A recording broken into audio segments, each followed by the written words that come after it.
Sitting in on the Māori Affairs Select Committee, Mr. Speaker, to hear stories from whānau hapu and iwi is a real privilege, as it was to hear the submissions of Ngati Apa on this bill before the House today. An opportunity to hear them speak with pride of their whakapapa and their descent from Apa Hāpai Taketake, another tūpuna of Rangitike and Ngā Wairiki. 4 months ago, we travelled up to Martin to hear submissions at Turakina Māori Girls College, and also, of course, to enjoy the sweet melodies of the beautiful young Māori women who attend that wonderful school. We heard submissions in support from various hapu of Ngati Apa, including Ngā Ariki, Ngā Wairiki Kiota, Ngati Tauira, Ngati Kauai, Ngati Rangi Pakaturia, and Ngā Uri o Taitapu. And we also heard submissions lodged by Y655 claimants and the Southern Wanganui Cluster Tūpoho Working Party, several of whom felt that Ngā Wairiki should be left out of the Ngati Apa settlement and dealt with perhaps as a separate iwi or as a hapu of Whanganui. But we noted that 3 major Ngā Wairiki hapu groups had already chosen to be included in the Ngati Apa bill, and that the Runanga had left the door open for all of Ngā Wairiki to participate in the post-settlement affairs of the iwi, including elections to the new governance body. We recognise the differences, Mr. Speaker, but we also accepted the fact that these matters were best resolved in-house by Ngā Wairiki themselves.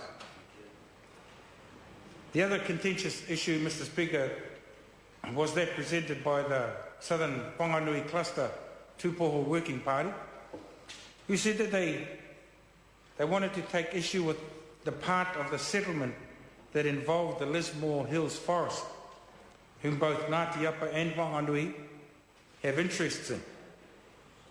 Some objected to the transfer of 65% of the forest to Ngati Apa because they felt that there was a stronger Whanganui claim to that part of the forest being offered to Ngati Apa, and they felt that they were being shut out of gaining any interest or settlement from that area.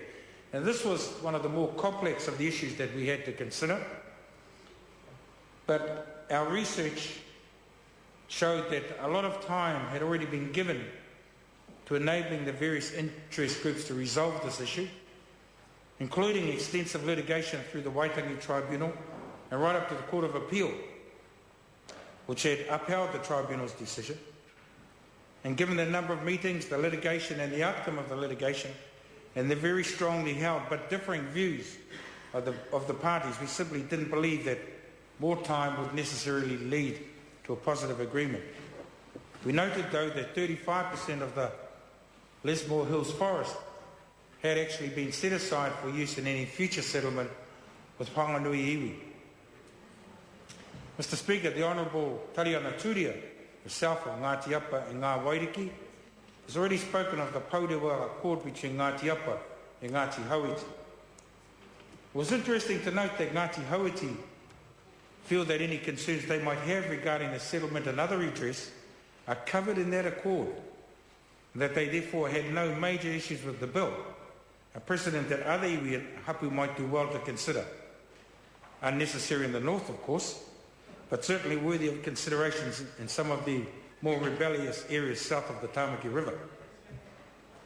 Ngā Wairiki Kiota spoke of the ongoing support they had received from and given to Te Runanga o Ngati Apa over the years, their continued representation at the Runanga level, how the Runanga itself had helped represent Wairiki Kiota in a number of other important issues, including fisheries, resource management, iwi representation and other dealings with the Crown, and their gratitude for the Runanga's help following the devastating floods of 2004, which had severely damaged their marae and a number of their homes.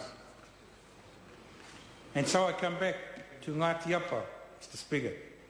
The various hapu collectives of Ngati Apa have come together to give their support to Te Runanga o Ngati Apa, negotiating and settling their historical claims.